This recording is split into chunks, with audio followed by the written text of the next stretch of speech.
Hey guys, welcome back. BDCKR here. We're back with Season 4, Episode 15 of our Q&A&T video series. This first question comes from xuan, and we had to look it up. It's spelled XUAN, and so we looked up a quick pronunciation beforehand. Not sure how great we did, but or how accurate our reference was. But you can't say we didn't try. Yes. And so their question is, are online games really online? I feel like there's still bots when I play against them, and also I face some overpowered players and gears. So I guess the nitpicky answer, which I'm going to get past, is first, it's not mutually exclusive, right? It is online, and it is also bots or an artificial intelligence, or for short form, we'll just call it AI. It's not live. Right. And somebody had already commented, Zolo, Z-O-L-O, had said, you face the teams, not the player. But it really is online because you require an ongoing online connection before and after every single fight. And so, really, for practical purposes, it would be possible for the devs to set it up so that it only needs to check twice for a ladder, since it really is only an artificial intelligence, right? It's only an AI. So it could be once before to set up your matches and give you sort of have The full set? Yeah. And then once at the end, after you've lost or after you've won every fight, to update the server. Yeah, for the score. Right. Now, unfortunately, in some ways, it checks after every fight, which is why there have been lots of times where different players are complaining that the server's acting up, and that means users get booted out in the middle of an MP ladder before they can get to the bonus fight, which really sucks. But it's also the reason some glitches, like the current one, will work. So, it's a little bit of what one hand giveth, what one hand taketh away, the other hand giveth right back. Yeah. And I'll tell you one thing too, though. I mean, maybe we get spoiled a little bit by how common online stuff is, but the servers to host this aren't free. I'm sure that the income from the game has dropped a lot, and if we want to look at any kind of illustrative example, do you remember when there used to be replays of every fight, and you could go back? So when you had a really good fight, not only could you look at the stats, but you could go back and look at, or when you're on defense, you could go back and look at the fight and see when you won on defense what was actually a winning strategy. I mean, that was so much more interesting. Yeah. But they removed that option. And I can see why. It's a lot of data to store. Right. And if it was any kind of proof of that, I mean, oftentimes it would crash. It would be really glitchy to see it. And I suspect that that's the reason they did it, right? Because it was just such a burden on the servers. Yeah, and I mean, fighting against real, like, true live online player against player teams would probably be pretty crappy. Because you need both players to have a good internet connection for the entire way through. Right. Otherwise, you'd have, for example, like people freezing in place and not fighting properly. Or you'd start a combo and then all of a sudden you'd be getting whacked. It would have to determine who to resolve, which version to resolve. You'd have to have people playing concurrently, which means that the only time you would ever be able to play a fight is when there's somebody else waiting. Yeah, to play a big ladder, you need 7 different people also sitting there and waiting. And then, of course, you can spend the time to review your gear and whatever, so you'd basically need, like, a mini lobby every time pre-fight. That would only give you a certain amount of time to, like, check out what was going on before you got bumped into the fight, which would guarantee to, it would slow down anybody who doesn't spend time checking, but it also would mean that you could not take like a break partway through your multiplayer, because then when you're getting ready for the fight, if you saw who you're matched up against, looked at their gear, and then had to like bail out, and then had to go do something for a couple minutes, what are they going to do? Just sit there and wait for you to click ready? So there's a lot of kind of logistical issues with that, and I think the biggest one is that I don't like, depending on how many people are concurrently playing Injustice, the good news is if there are 10 people playing Injustice one day, you'll still be able to play online. Right. If there were 10 people playing Injustice, there's an almost 0% chance you'd ever be able to play online if you were actually playing with a live real person. Right. So there's a lot of reasons why you actually almost wouldn't want it. There's ways to do it. Right. Yeah, and the idea of fighting against another person is very appealing in theory, but I think for all the reasons you said, it would be so frustrating. Yeah, I think the best option would be to have some sort of true online thing where you could just like play against friends or against random people that wasn't actually for reward, it was just for kind of the gameplay of it. Because any system that would actually reward you based on it would probably be a a crappy system. Because, for example, you could go on a fight with a friend and just fight at the same time with similar teams, and then just have your friend not do anything. You would actually be able to game it in ways like that, where depending on how many people were playing, there'd be ways to, you know, match up against specific people if you were trying to do it. Right. And there's just so many different places where there's little weird ways. And again, that's not like a huge thing. But if you and your friend were sitting there with the same team and playing over and over again and letting each other farm battle points, that would kind of suck. Yeah. And so there's a lot of little kind of logistical issues that it would be fun, but it's like not realistic. Why am I not surprised that one of the things you'd come up with would be potential ways to game the system? Oh yeah, because us taking advantage of flaws in the system is not something that we normally do, huh? That's true. So there we go. The next question comes from Korey Ashcraft, and they say, "Hey BDCKR, now that Injustice Gods Among Us is now in its 5th year of running and still going strong, do you think they're still thinking about it? In my opinion, Injustice 1 is way better than Injustice 2, so I'd presume most people feel the same. Would you like to see more updates in Injustice Gods Among Us more, or do you think it's about dead? Appreciate you reading this and still making videos." Yeah, thanks for the comment. We always appreciate viewers who appreciate us. Yeah, it's cool. And it's good to hear. Sometimes it's actually, I mean, it feels like we've had some variation of this question almost continually. Continuously, or continually, every once in a while. All right, continually, there's a difference. Continually means that it just never stops, and continuously means it's sort of ongoing, so it's interrupted every once in a while. So continuously is probably the right word. All right. Yeah, but for a long time, people have been asking variations of this question, and usually they're not so positive. Yeah, it basically boils down to, is Injustice dead? Or sometimes, this is dead. Why are you guys making videos? It's true. When people are especially confident in their perception of reality, they'll just let us know how things are. That's right. Here's the thing. I mean, how dead is it? I think it's not yet. We're still getting views on our channel, and as long as there are people playing, it can't be entirely dead. Yeah. And I guess an interesting side note in terms of the fact that people are still watching our video, and I'm just going to digress a little bit because this is the T part of our Q&A&T.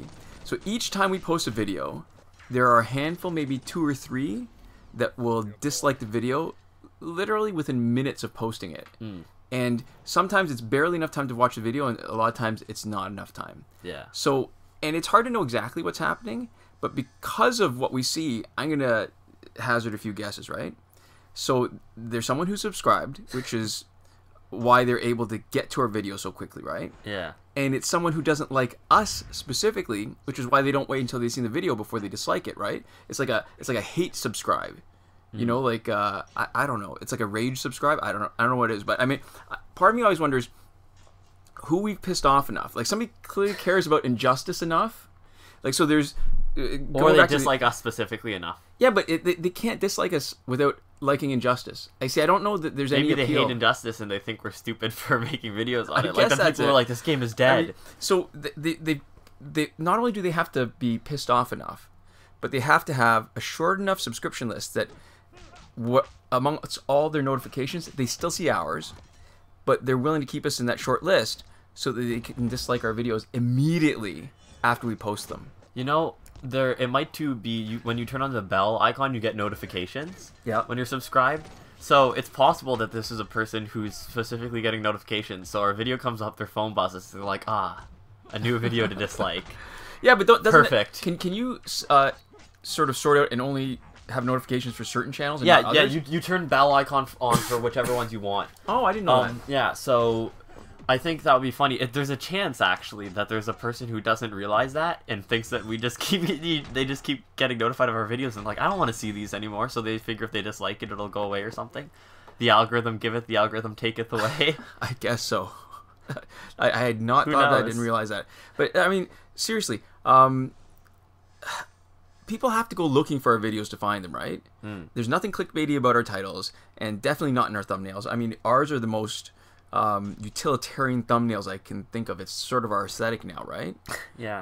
And part of me is actually it's not just because we don't know how to do fancy ones. It's on purpose, guys. Don't worry about it.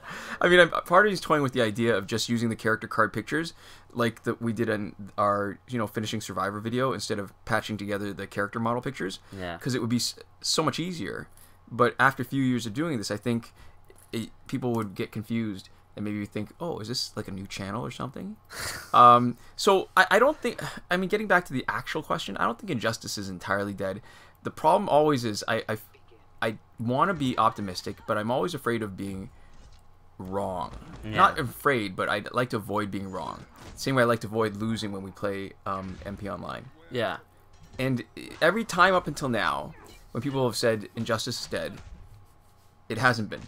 But at some point, it will be. Yeah.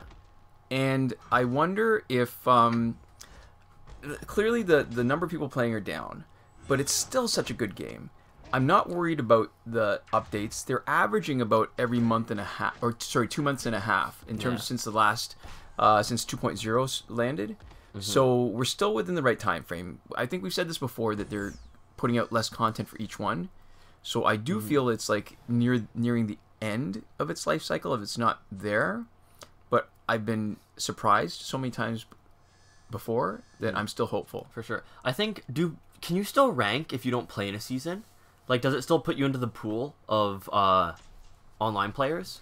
Because you can win defensive battles, right? Yeah. Yes, it does. Because when you haven't played for a few seasons and you've got some defensive battles, it'll reward you for the previous seasons. Yeah. So the chance of it still rewarding you and keeping track of it without actually literally putting you in the rank, I think, is low. And the first fight, if it's been a few days, it'll drop me into it. I can see my points after, or I can see my fights after I win, but I can see all the points before I win by just looking at my rank. Even if so then we can't actually look at the stats for the number of people in online play to extrapolate, because there's people who haven't played at all that are probably maybe even in like months, right? That might still be in the system. Although I'll tell you one other thing too. When I haven't been playing for a while, same team, after a few seasons, I rank lower and lower each season. And I wonder if part of the algorithm, as far as using you in Matchmaker, has something to do with how recently you've played. So I don't know. We might want to look at that a little bit then and see like if there's a percent that you can look at, like the bottom or top, because it shows you the top of each percent, right? Yeah. If there's a range you can look at where it looks like people are definitely playing still, you could see the number of concurrent players that they have in a week at least. True. If you find a place where you have to have won some offensive battles to get that high. Well, and we could also use a surrogate actually instead of, because we are basically an Injustice channel with very little deviation now. Yeah. We used to do more stuff. Yeah. Rest in peace, Immortals, and rest in peace, Mortal Kombat. I know you're not dead, but you are dead to us. And, no new content, really. Well, I'm sure there is, but I can't stand playing. I don't think WWE Immortals has had content in long time. They added platinum characters. Oh, that's true. So I'm sure there's stuff going on. Yeah. But what was it? What was the point we were talking about? You were talking about using us as a surrogate. Oh yeah, so maybe not the Q&A&T, because I think some people watch it just because we're goofy and they like to listen to us. But as far as our gameplay videos, we're still hitting about, I don't know, a couple thousand in the first few weeks of gameplay videos. So there's probably a couple thousand people who are either playing or might be playing off and on. Yeah, interested enough that they can be considered really part of the user base. Yeah. So, and when glitches come out, I think there's definitely a lot more views, but those might be skewed, the number of views might be skewed a bit by people watching it over to make sure they get everything that's in the video. Yeah, or people, coming in, using the glitches, and then stopping playing. Right. So, not dead yet. I mean, that was the illusion in the thumbnail, right? So, reports of my death have been greatly exaggerated. I believe that was Samuel Clemens, Mark Twain. Yeah. So we'll see. Hopefully not, because if once that dies, I think our channel is going to be not relevant anymore. Yeah, for sure. Okay, there we go. Our next question comes from Tyler Hoang, Hoang. I don't know the pronunciation. We didn't look this one up, unfortunately. Would not have been able to. Too many questions ahead. Okay. Yeah, and they say, what do you think are the best gear cards? All right, so this used to be a much harder question.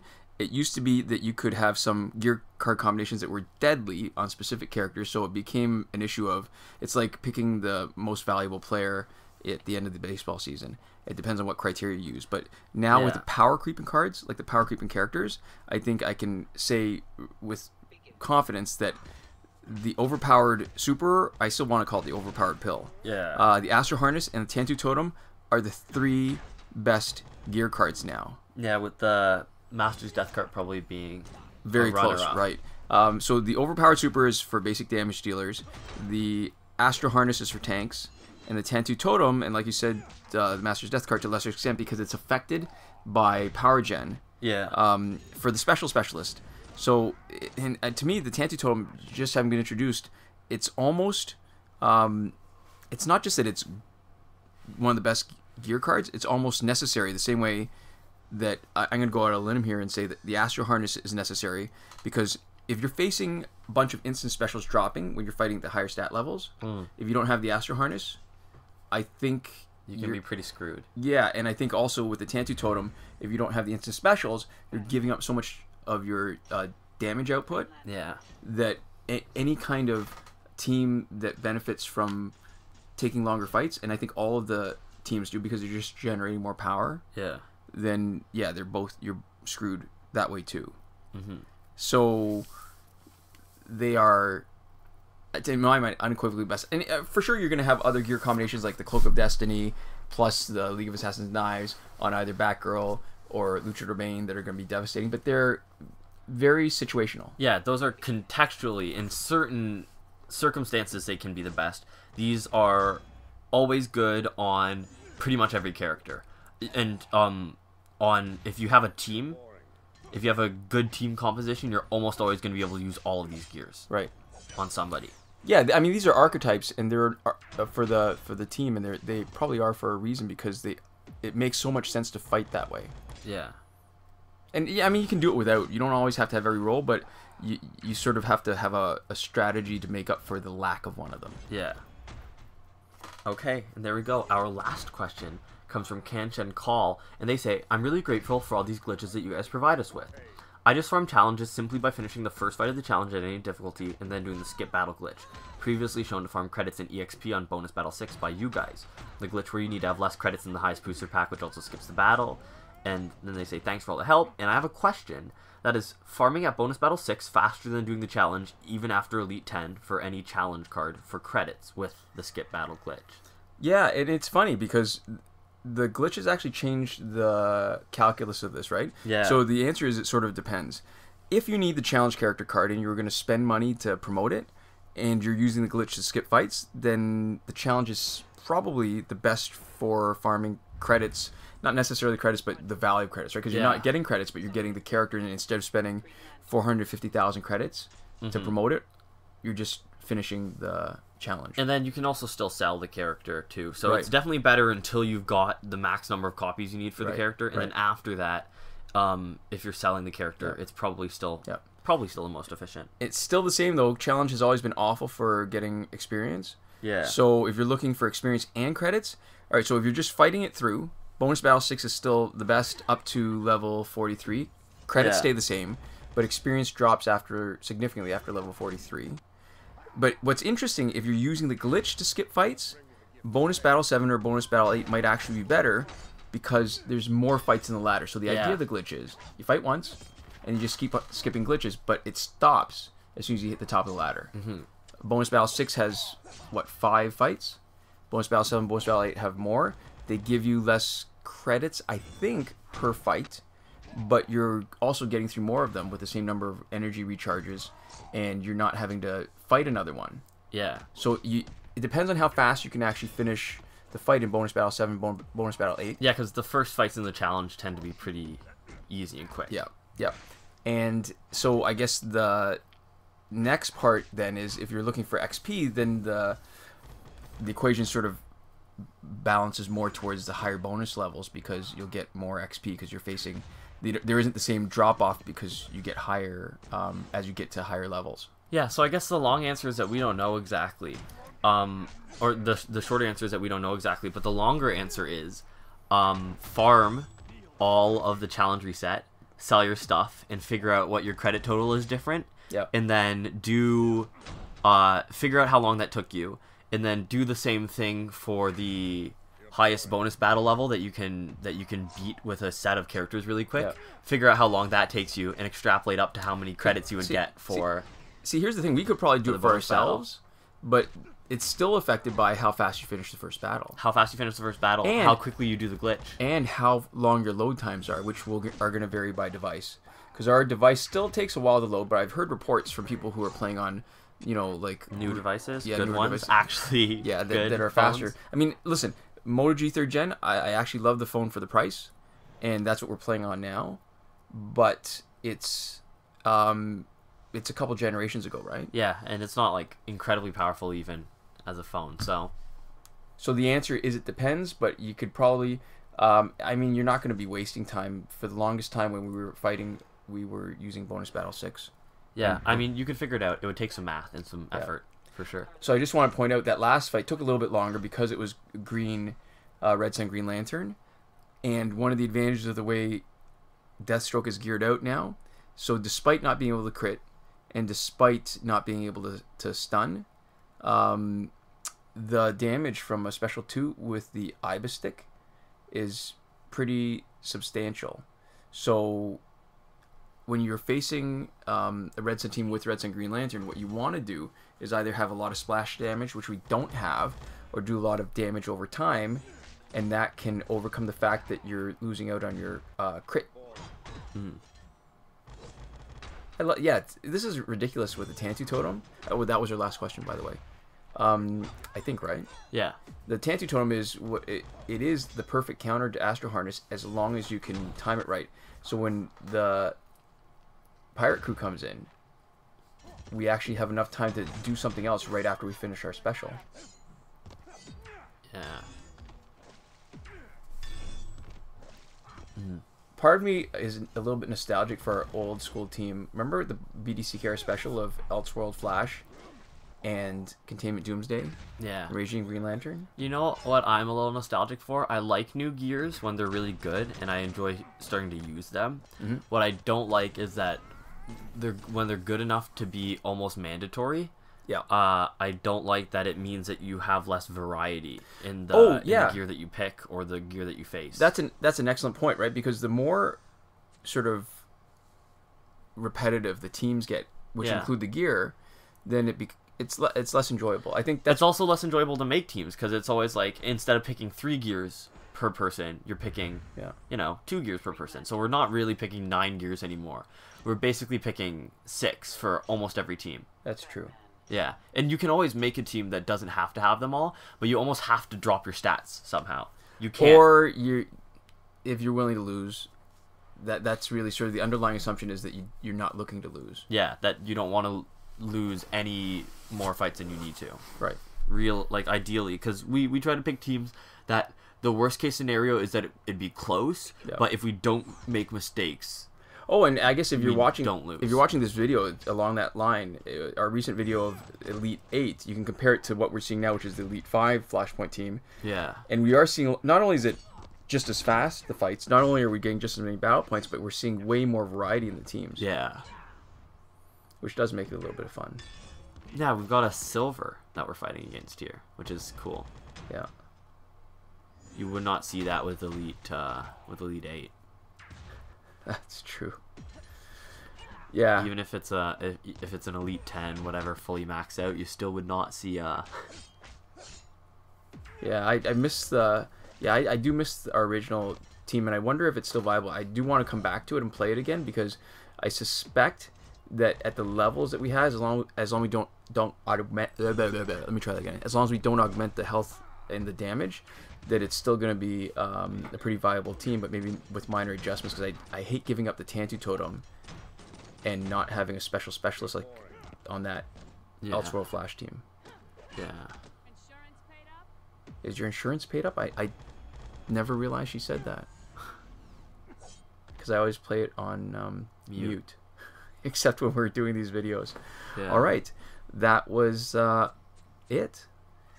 Yeah, so there we go. Yeah. So thank you again to our sponsors on Patreon, Alberto Jr. Camarillo, iProfit, and Lane.